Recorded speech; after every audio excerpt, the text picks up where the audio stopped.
Why don't you each tell us the nature of your relationship with Sigmund and how you met him and how you've been involved with each other?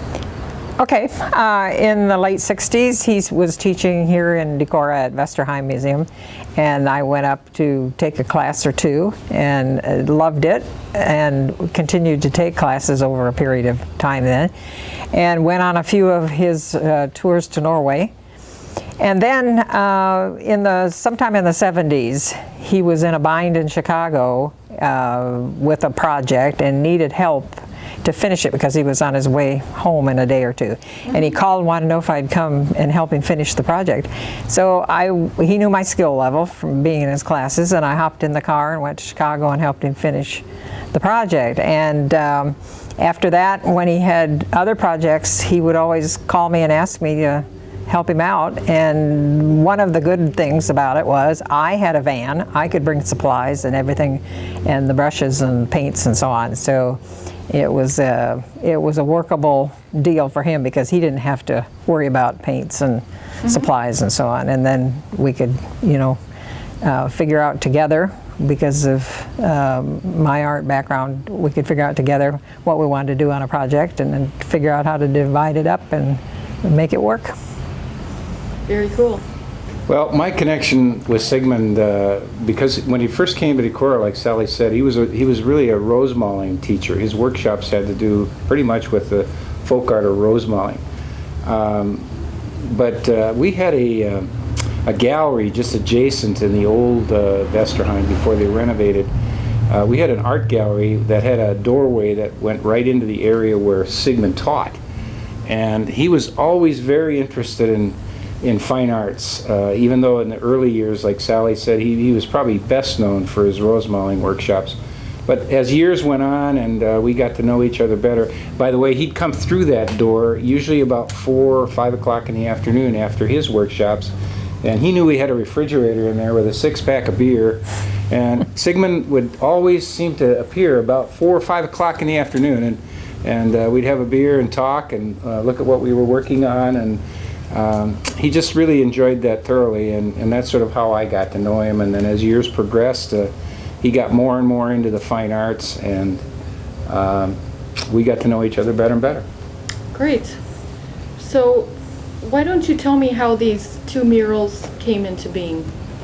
Well, the one that's immediately behind me, well, let's start from the beginning, I guess. They asked here if there was some of his artwork that we could reproduce here, because he and I initially were supposed to come here and do new murals in this space, but then he passed away. So they decided here to take some of his work that he had done before, and I had pictures of what we had done in Chicago.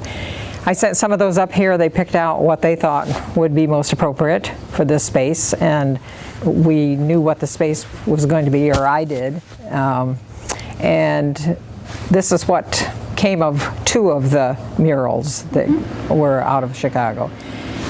I had to put together various things to get this to work, because the murals were much smaller than this, and this takes more detail because it's enlarged. So I had to add a few things and make some changes in it.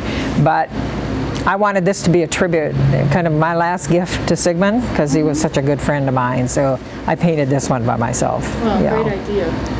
And I understand this is the first time that you've painted a mural? Or? This is the first time I've ever painted a mural this size and outdoors. I've never painted anything this large outdoors. Can you tell us about the one behind us? This is also a combination of murals that he painted in Chicago, and we've had to change it considerably because the space is much higher than what the original murals were. So we shortened it and kind of jockeyed things around to fit the space that we had here on this wall, and this is a huge mural. Okay. You take something that's very small in a reproduction or a detail of some kind that's on, say, a 6 to 8 foot mural, and then you double the size. So you're dealing with something that's 2 or 3 times that size. So it's an unusual scale problem in a lot of ways. So adjustments need to be made as we go along. Plus and Sigmund, or Sallie, invited me in primarily because she knows that as an artist I would understand some of these spatial issues and perspective issues and scale and so forth. So and knowing also that we both love Sigmund very much. He was like our family, a brother to both of us. So this is really an honor for me to be involved. Although I have done large size scale pieces, many of the Messiah panels of Luther and other murals that I've done in the past. But I haven't done one in recent years, so I'm making a little comeback here. But it's been fun. Yeah, it's been an honor for me to be involved with this too. So, and then also there's the challenge of logistics of reaching different parts of the painting service too. Is something that's a current challenge being worked out. It doesn't get any easier as you get a little older. No, we still have to crawl up on scaffolding. Right. It's a challenge. Right. My next question is, what message do you think that in general Sigmund wanted to communicate in his work? What was he expressing? Yeah, First thing that comes to my mind is joy of life. Yeah.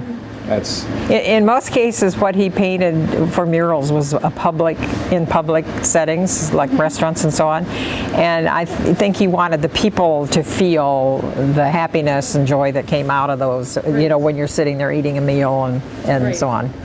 Right. What are some of the aspects of his work that you enjoy the most?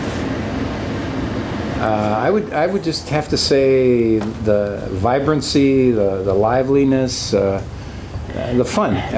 Sigmund was a fun guy. He was a guy who would come in the room and just kind of light it up. And you know, his paintings are like that. His art, all of it, everything he did was like that. So hopefully we can capture some of that quality in the work that we're doing here. I really enjoy the spontaneity and the looseness of his work is great. What about you, Sallie? What do you? It was so common for him to put a fiddler and dancers in. I mean, all. It seemed like always there were women dancing, or you know, couples dancing, or something going on that was a joyful expression. The fun part about the dancing thing is, when we visited him in Norway and we stayed with Ingeborg and him for a long weekend. We saw some of their album books, picture books from years ago, and when they were first married and very young, and as we all are, young and thin and so forth, and there's a picture of the two of them dancing. And every time I see these things in the murals, and I think Ingeborg and Sigmund dancing. And I think there's a sort of a type that he uses, and you can kind of see him repeating it over and over again in different ways, different themes, but the dancing thing seems to always be there, the fiddler. Cool. Good. I've been there 4 or 5 times and stayed with them in their home, and it's just everything in the decorating and so on is more or less what we would call eye candy. There's something set up here, you know, that is very appealing, and then something set up over here that's very appealing, and there's artwork mixed in with it, and you're constantly looking because there's something new in every little space. And very Norwegian.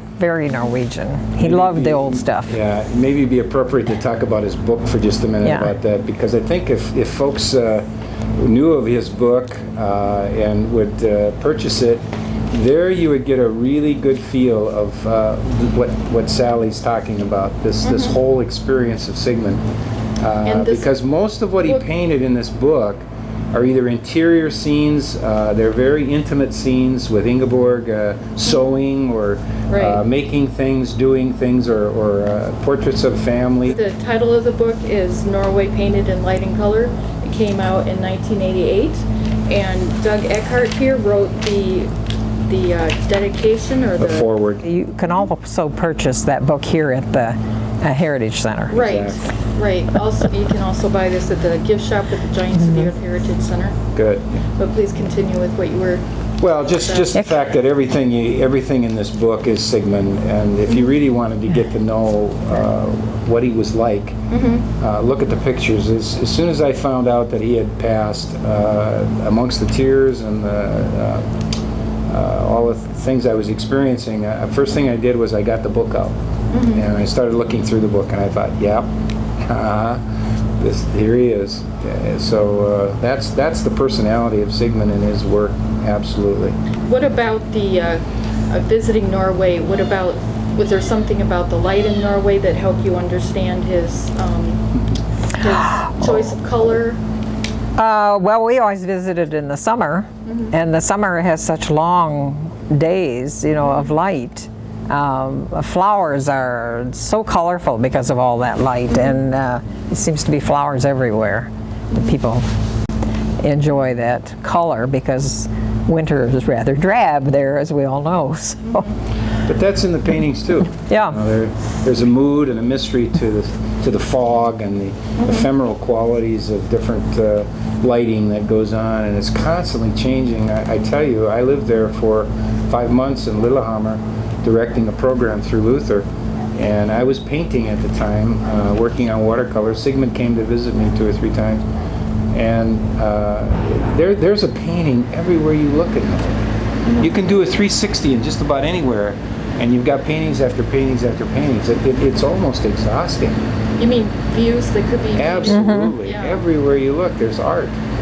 It's gorgeous. Interestingly enough, the landscapes that I own of his work are mostly winter scenes because of the color that he was able to get into those. Yeah, I too am more attracted to his winter scenes. It's The interesting. paintings I have are also winter. So strange.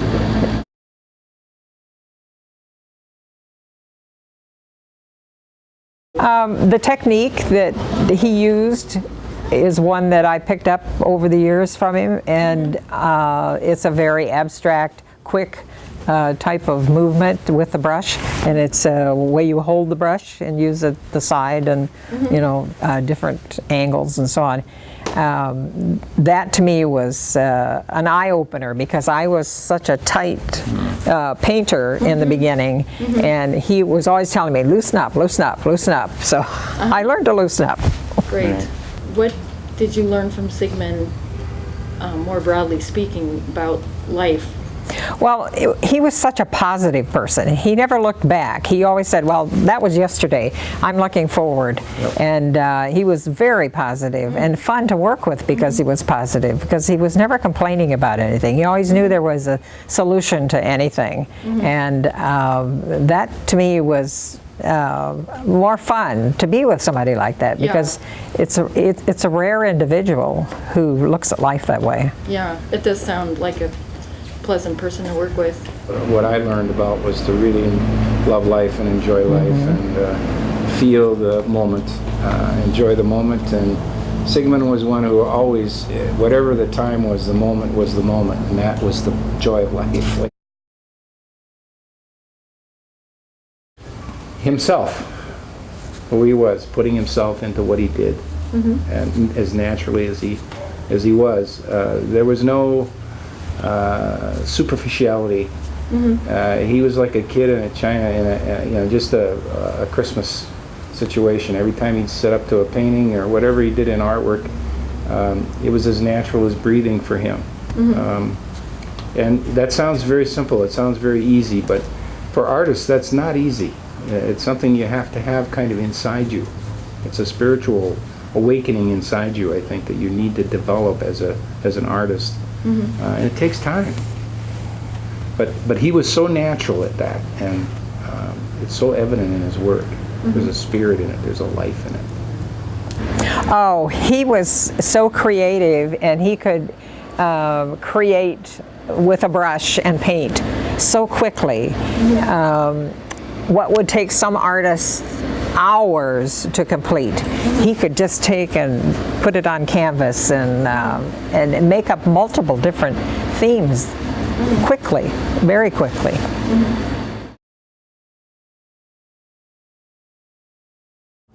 I know he took his camera with him a lot, and at different points he'd say, "Oh, I got to take a picture because this is such a good, spot or a nice scene for painting." And Doug, how about you when you thought? Well, most of the time, we were in Decorah, not Norway. But when we got to Norway, and he took me to some of the favorite places that he painted. That was really something. Because he came alive. I mean, it was like, somebody shot some juice into him and he pumped him up, and he'd talk faster and move more, and wave more, and get more animated. It was, I can't explain it, but that was inspiration for me to see somebody that excited at his age. And that's so true. Excited. They moved faster. Yeah. And it was all natural. It wasn't fake. It came from the heart, and that's the part that I love the most, because I don't like people who have facades and pretend and try to be cute. What you see is what you get with Sigmund, and that's the way it was, and that's the part I love the most. Cool. Basically, I just say I wish he would have taken better care of himself. He was a caring person and a real outgoing, there for everybody else kind of guy. And I just wish he would have done a little better for himself, so we could have taught that course we wanted to teach together, we talked about, and didn't do it for years. So if there's any lesson, I guess it's do what you got to do now, and whatever's on your mind, get it done. Right. How about you? What would you ask Sigmund? I can't think of anything at the moment. Well, what would you say to him if you had the opportunity? That's a hard one. I'd probably say, let's go have a beer. There you go. I think the two of us would probably give him a big hug. Oh, sure we would. Yep. Okay. Well, thank you for your time today. I'd just like to say thank you to Giants here, and the folks that are in charge, and the folks you guys who are working so hard to develop this, and the Ballard House and all of it. Folks here have done a terrific job, and you should be very proud of this in your community. It's going to be a tremendous addition and asset for you into the future. But great people, fun to work with. And I'll echo that.